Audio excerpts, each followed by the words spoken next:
Phronesis investor academy के इस brand new video में आप सभी का स्वागत है।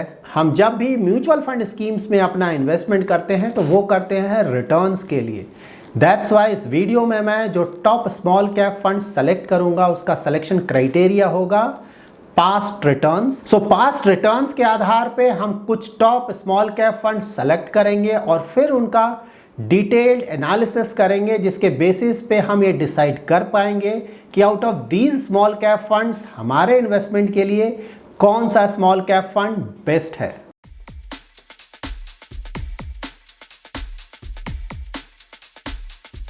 स्मॉल कैप कैटेगरी में फिलहाल 23 फंड्स ऐसे हैं जिन्होंने अपना 1 ईयर कंप्लीट कर लिया है। So out of these 23 funds हम वैसे फंड्स को अपने फाइनल लिस्ट से रिमूव करेंगे जिन्होंने अभी तक 3 इयर्स कंप्लीट नहीं किया है, और साथ ही वैसे फंड्स को भी रिमूव करेंगे जिनका AUM that is asset under management 500 crore से कम है। So out of these 23 funds हम जिन फंड्स को अपने फाइनल लिस्ट से रिमूव करेंगे वो फंड्स हैं BOI AXA small cap fund, HSBC small cap equity fund, IDBI small cap fund, IDFC emerging businesses fund, ITI small cap fund and UTI small cap fund. Now we are left with 17 small cap funds. Now हम इन 17 small cap funds का past performance check करेंगे। That is हम इन funds का 1 year, 3 year, 5 year and 10 year का returns check करेंगे with respect to its benchmark। हम जब भी किसी भी एक्टिवली मैनेज्ड फंड में ज़्यादा एक्सपेंस रेशियो देकर इन्वेस्टमेंट करते हैं तो हमारा एक्सपेक्टेशन ये होना चाहिए कि वो fund consistently over a long period of time अपने बेंचमार्क को जरूर बीट करे। So out of the 17 funds हम वैसे फंड्स को अपने फाइनल लिस्ट से रिमूव करेंगे जो कि 3 या 4 होराइजन में अपने बेंचमार्क को बीट नहीं कर पा रहे हैं। So out of the 17 funds हम जिन फंड्स को अपने फाइनल लिस्ट से रिमूव करेंगे वो फंड्स हैं Aditya Birla sun life small cap fund and Sundaram small cap fund. यहाँ पर आप देख सकते हैं Aditya Birla sun life small cap fund 3 horizons में अपने बेंचमार्क को बीट नहीं कर पा रहा है। In fact 1 year, 3 year and 5 year horizon में इस फंड का रिटर्न्स उसके बेंचमार्क से काफ़ी कम है, जबकि Sundaram small cap fund 2 Horizons में अपने बेंचमार्क को बीट नहीं कर पा रहा है। लेकिन इस फंड का performance as compare to Aditya Birla sun life small cap fund काफ़ी अच्छा है। So now we are left with 15 small cap funds. ये ऑल फंड्स परफॉर्मेंस वाइज अच्छे फंड्स हैं क्योंकि इन्होंने ज़्यादातर होराइजन्स में अपने बेंचमार्क को बीट किया है। नाउ हमें स्मॉल कैप कैटेगरी का टॉप फंड सेलेक्ट करना है। उसके लिए आउट ऑफ दीज 15 फंड्स हम वैसे फंड्स को अपने फाइनल लिस्ट से रिमूव करेंगे जो कि अपने बेंचमार्क को ज़्यादातर होराइजन्स में 5% या उससे ज़्यादा के मार्जिन से बीट नहीं कर पा रहे हैं। So out of this 15 funds हम जिन फंड्स को अपने फाइनल लिस्ट से रिमूव करेंगे वो फंड्स हैं Franklin India smaller companies fund, HDFC small cap fund, Invesco India small cap fund and L&T emerging businesses fund. Now we are left with our top 11 small cap funds. ये सारे small cap funds काफ़ी अच्छे funds हैं क्योंकि इन्होंने ज़्यादातर horizon में अपने बेंचमार्क को 5% या उससे ज़्यादा के मार्जिन से बीट किया है। वैसे फंड्स को अपने फाइनल लिस्ट से रिमूव करेंगे जो कि ज़्यादातर होराइजन में अपने बेंचमार्क को 8% या उससे ज़्यादा के मार्जिन से बीट नहीं कर पा रहे हैं। हम जिन फंड्स को अपने फाइनल लिस्ट से रिमूव करेंगे वो फंड्स हैं DSP small cap fund, Edelweiss small cap fund, ICICI Pru small cap fund, Kotak small cap fund, Nippon India small cap fund, Quant small cap fund, SBI small cap fund, Tata small cap fund and Union small cap fund. So now we have got our top 2 small cap funds. ये funds हैं Axis small cap fund and Canara Robeco small cap fund. इन दोनों ही funds ने across all Horizons अपने benchmark को काफ़ी बड़े मार्जिन से बीट किया है। एक्सिस स्मॉल कैप फंड का 1 ईयर का रिटर्न्स रहा है अबाउट 16%, 3 इयर्स का रिटर्न रहा है अबाउट 25% एंड 5 ईयर का भी रिटर्न्स रहा है अबाउट 18%, जबकि Canara Robeco small cap fund का 1 ईयर का रिटर्न रहा है 26% एंड 3 इयर्स का रिटर्न रहा है अबाउट 30% का, जो कि काफ़ी अच्छा है। ना हम इन दोनों फंड्स का रिटर्न्स चेक करेंगे एज ऑन 1 अप्रैल 2020। ये वो पीरियड था जब because of corona pandemic stock markets में मेजर करेक्शन आया था। उस समय अगर आप इन दोनों फंड्स का लास्ट 1 ईयर का परफॉर्मेंस देखें तो ये दोनों ही फंड्स अपने बेंचमार्क से काफ़ी कम गिरे थे, लेकिन relatively axis small cap fund का परफॉर्मेंस काफ़ी ज़्यादा अच्छा था, क्योंकि एक्सिस स्मॉल कैप फंड सिर्फ गिरा था अबाउट 14% से, जबकि Canara Robeco small cap fund गिरा था अबाउट 30% से। सो रिलेटिवली उस समय एक्सिस स्मॉल कैप फंड का डाउनसाइड प्रोटेक्शन ज़्यादा अच्छा था। ना हम इन दोनों फंड्स का डिटेल्ड रिव्यू करेंगे ताकि हमें पता चल सके कि हमारे इन्वेस्टमेंट के लिए कौन सा फंड ज़्यादा सूटेबल है। इन दोनों फंड्स के इन्वेस्टमेंट स्ट्रैटेजी को समझने के लिए हम इनका portfolio price to earning and annual turnover check करेंगे। एक्सिस स्मॉल कैप फंड का पोर्टफोलियो प्राइस टू अर्निंग है 32.45, जबकि Canara Robeco small cap fund का पोर्टफोलियो पी है 23.63। सो पी वाइज इन दोनों फंड्स का पोर्टफोलियो प्राइस टू अर्निंग ज़्यादा है, लेकिन relatively axis small cap fund का पोर्टफोलियो पी काफ़ी ज़्यादा है। और अगर आप इन दोनों फंड्स का एनुअल टर्नओवर देखें तो एक्सिस स्मॉल कैप फंड का एनुअल टर्नओवर है 20%, जो कि काफ़ी कम है। इसका मतलब ये हुआ कि ये फंड अपने स्टॉक्स का ज़्यादा बाय एंड सेल नहीं करता है, जबकि Canara Robeco small cap fund का एनुअल टर्नओवर काफ़ी ज़्यादा है एट 129%। इसका मतलब ये हुआ कि ये फंड अपने स्टॉक पोर्टफोलियो में स्टॉक्स का बाय एंड सेल काफ़ी ज़्यादा करता है।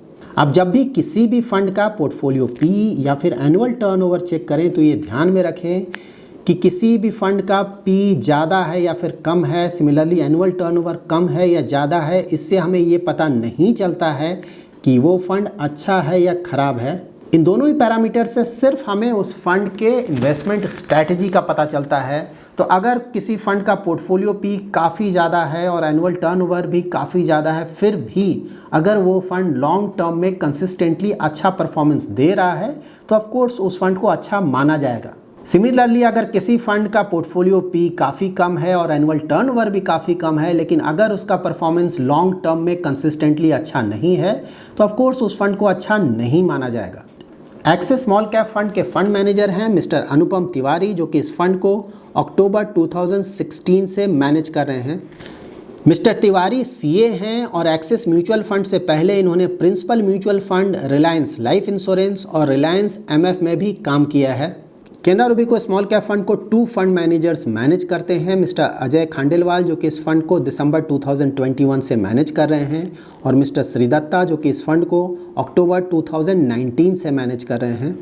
मिस्टर अजय ने इंजीनियरिंग एंड एमबीए किया है और Canara Robeco mutual fund join करने से पहले इन्होंने BOI AXA mutual fund, BNK securities और इन्फोसिस में भी काम किया है। मिस्टर श्रीदत्ता ने भी इंजीनियरिंग एंड एमबीए किया है और Canara Robeco mutual fund join करने से पहले इन्होंने SBI pension funds, heritage India advisory private limited, Motilal Oswal securities और MF ग्लोबल सिक्योरिटीज़ में भी काम किया है। ना हम इन दोनों फंड्स का risk and return parameters check करेंगे, जिससे कि हमें पता चल सके कि आउट ऑफ दीज 2 फंड्स कौन सा फंड ज़्यादा अच्छा रिस्क एडजस्टेड रिटर्न जनरेट कर रहा है। यहाँ पर आप एक्सिस स्मॉल कैप फंड का अगर 3 ईयर एंड 5 ईयर होराइजन में परफॉर्मेंस देखें तो परफॉर्मेंस अच्छा रहा है। इस फंड का बीटा काफ़ी कम रहता है और साथ ही इस फंड का अल्फ़ा भी काफ़ी अच्छा है। और अगर आप Canara Robeco small cap fund का 3 ईयर होराइजन में परफॉर्मेंस देखें तो इस फंड का स्टैंडर्ड डिविएशन काफ़ी ज़्यादा है, लेकिन साथ ही इस फंड का शार्प रेशियो और अल्फ़ा भी ज़्यादा है as compare to Axis small cap fund. तो 3 ईयर होराइजन में relatively Canara Robeco small cap fund का रिस्क एडजस्टेड रिटर्न ज़्यादा अच्छा रहा है। ना हम इन दोनों फंड्स का मार्केट कैप एलोकेशन चेक करेंगे, जिससे कि हमें पता चल सके कि ये फंड्स अपने टोटल एसेट का कितना percentage large cap, mid cap, small cap funds में या फिर डेट में इन्वेस्ट कर रहे हैं। एक्सिस स्मॉल कैप फंड अपने टोटल एसेट का 3.48% लार्ज कैप में, 41.28% मिड कैप में एंड स्मॉल कैप में अबाउट 35% इन्वेस्ट कर रहा है, जबकि Canara Robeco small cap fund ने लार्ज कैप स्टॉक्स में इन्वेस्ट किया है 5.41%, मिड कैप स्टॉक्स में इन्वेस्ट किया है 41.93% एंड स्मॉल कैप स्टॉक्स में इन्वेस्ट किया है 44.94%। यहाँ पर आप देख सकते हैं कि एक्सिस स्मॉल कैप फंड ने फिलहाल डेट में काफ़ी बड़ा एक्सपोजर लिया है, जबकि Canara Robeco small cap fund का स्मॉल कैप स्टॉक्स में exposure axis small cap fund से काफ़ी ज़्यादा है। ना हम इन दोनों फंड्स का सेक्टर एलोकेशन चेक करेंगे। एक्सिस स्मॉल कैप फंड ने जिन सेक्टर्स में अपना मेजर एलोकेशन लिया है वो सेक्टर्स हैं chemical, tech, construction, health care and capital goods. जबकि Canara Robeco small cap fund ने जिन सेक्टर्स में मेजर एलोकेशन लिया है वो सेक्टर्स हैं financial, services, materials, capital goods and construction.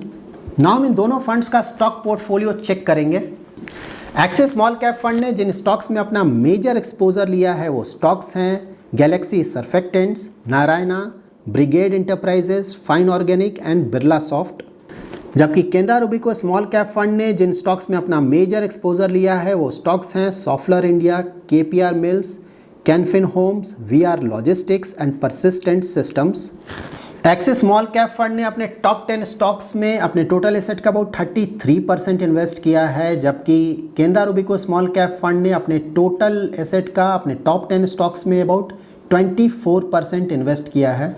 So overall इन दोनों फंड्स का स्टॉक पोर्टफोलियो वेल डाइवर्सिफाइड है, किसी भी पर्टिकुलर स्टॉक में मेजर एक्सपोजर नहीं लिया गया है।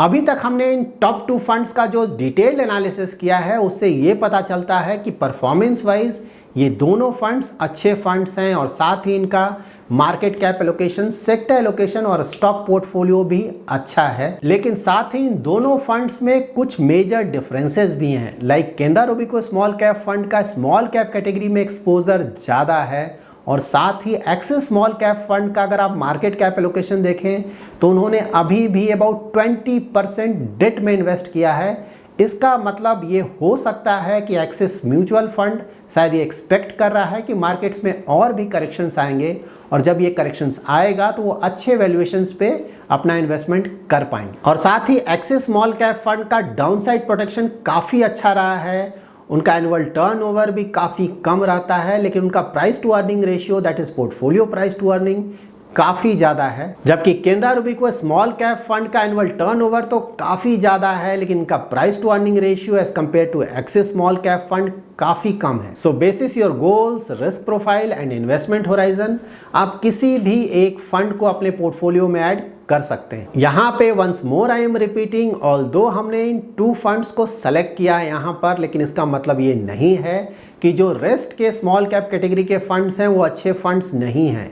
Like Kotak small cap fund या एसबीआई स्मॉल कैप फंड और साथ ही दूसरे भी स्मॉल कैप फंड्स हैं जिनका परफॉर्मेंस लास्ट फ्यू ईयर्स में काफ़ी अच्छा रहा है। So that's it in this video. इस वीडियो में मैंने आपको जो भी डिटेल्स प्रोवाइड किया है वो सिर्फ एजुकेशनल पर्पज़ के लिए है।